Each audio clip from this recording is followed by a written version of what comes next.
3 oras daw kanya. 3 oras daw. Sige, di bale. Mga sir, salamat sa inyo. Hanggang sa ating muling pagkikita. Salamat. So, ito yung itsura paglabas nyo ng port. Okay, back to National Road. Anyway, nakausap ko yung taga-lokal dun sa port. Sabi nila, from Dapitan Port papuntang Jensan, aabot lang daw ng mga 6 hours. Paano nangyari yun? Sa Google Maps sinasabi nila na 12 hours. Sabi nila, ang 12 hours na yun nakabase doon sa mga passenger bus. Well, hindi natin alam. So, ang gagawin natin, susubukan natin. Okay, so 7-Eleven. Morning. Gatorade. Barya ba tayo? Yeah, it's fine. Thank you.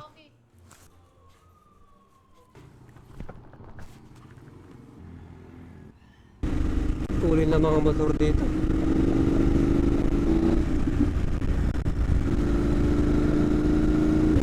Nakakasabay na naman ako mabilis. So yung motor na sa unahan ko, na-meet ko lang. Parehas kaming huminto dahil umulan. Dito sa bundok, umulan. Dadaan daw siya ng Osmeña. So sakto yun ang way ko. So sabi ko sa kanya, susundan ko siya dahil mas kabisado niya itong lugar na to.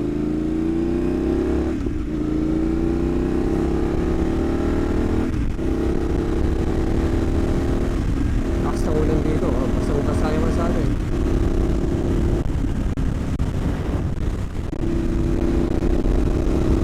Alam mo, totoo nga yung sinasabi nila na napakaganda ng daanan dito sa tignan mo tabing bundok na to, itong daanan na to. Actually, bundok yung tinatahak natin. Napakaganda ng daanan, no?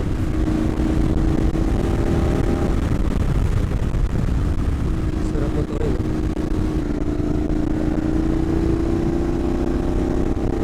Osmeña. Okay, Osmeña na to. Nagsimula pa lang ako ng page sa sa YouTube. Taga-ano ka talaga? Pilipino ka talaga or half? Pinoy. Pinoy lang, mukha lang. Mukha lang hindi. Pero Pinoy. Ang balak ko talaga ngayon, kalsada muna ngayon. Libutin ko muna. So pagbalik ko siguro mga next year. Ay kaso next year election pala. Oh, mahirap. Hirap. Following year. Yun, picture oh. Maraming salamat, Julie sir. Sa susunod, nice meeting you. Tol, susunod. So, yun si Julie sir. Napakabait na tao. Talagang sinamahan niya ako sa pag-ride. Checkpoint. Nagkabisado niya yung lugar. Sir.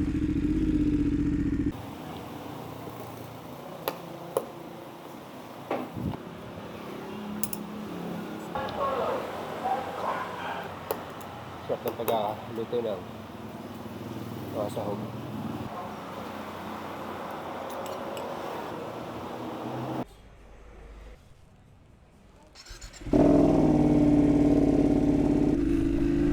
Okay, so back to the road.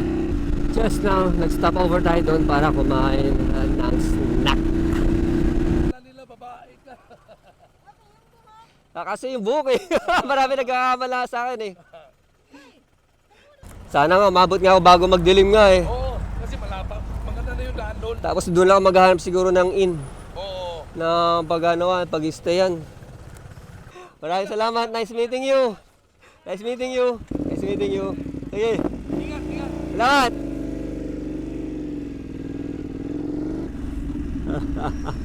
Nakakatuwa, meron nakakilala sa akin na Philippine looper. Diba talagang dating ng Philippine looper, ano?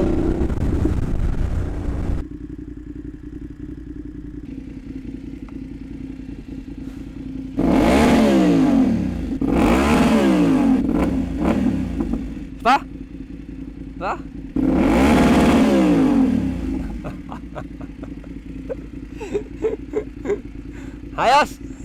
Ayos!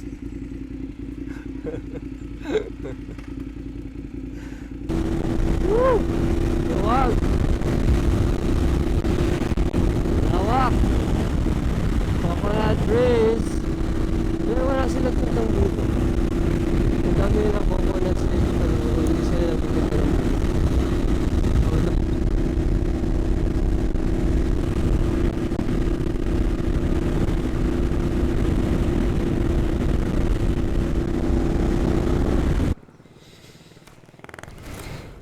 So yung dagat nila.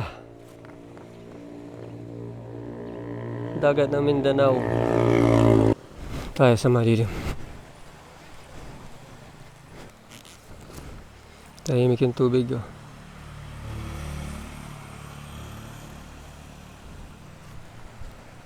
Ganda.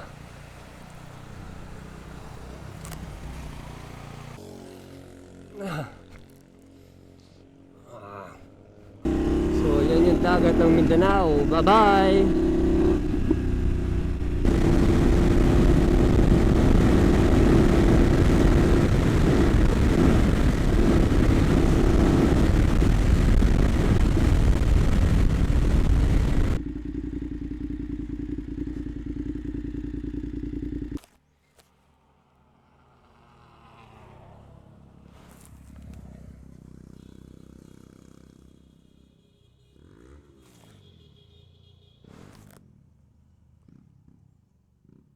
Walang signal dito sa tunnel. Pero maganda.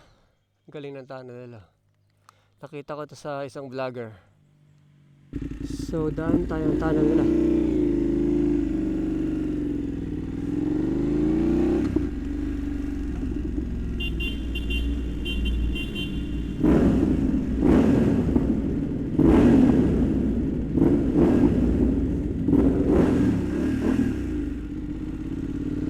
Oh yeah.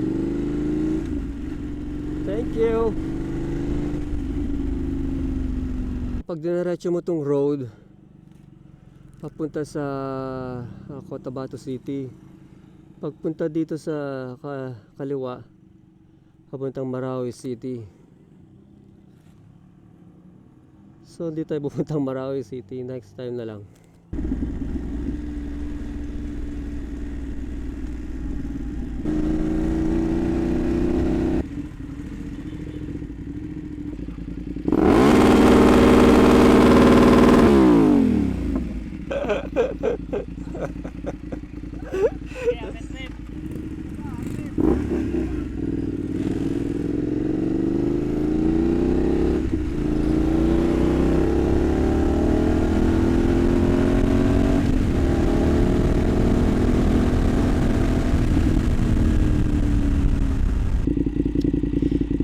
Sayang, actually makakakuha tayo ng magandang picture kung hindi nila nire-renovate itong arko nila.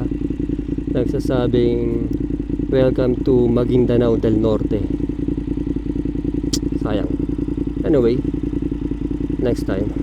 So ito tayo, Jensan 240 kilometers na lang para pumunta ng Baguio.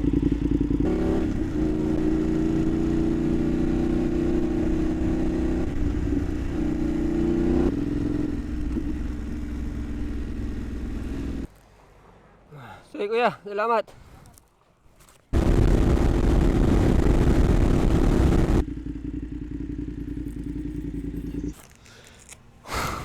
Full tank.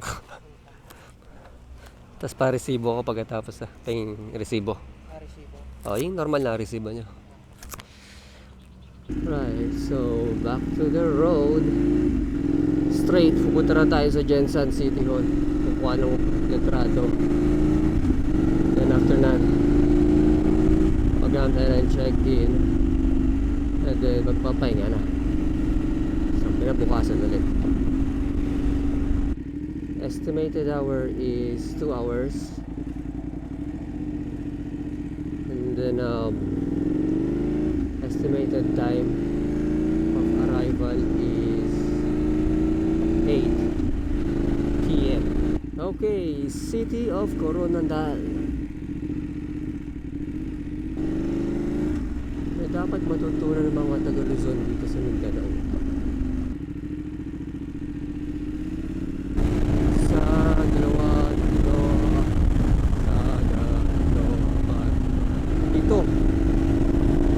Mines.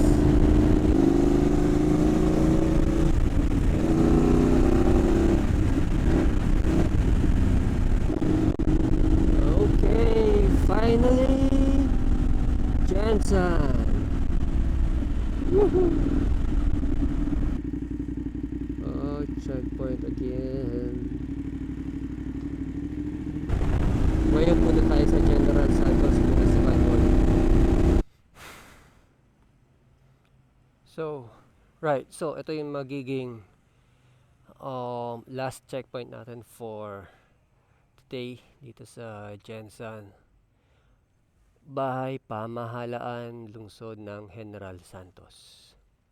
Last checkpoint. Bukas na ulit yung natitira.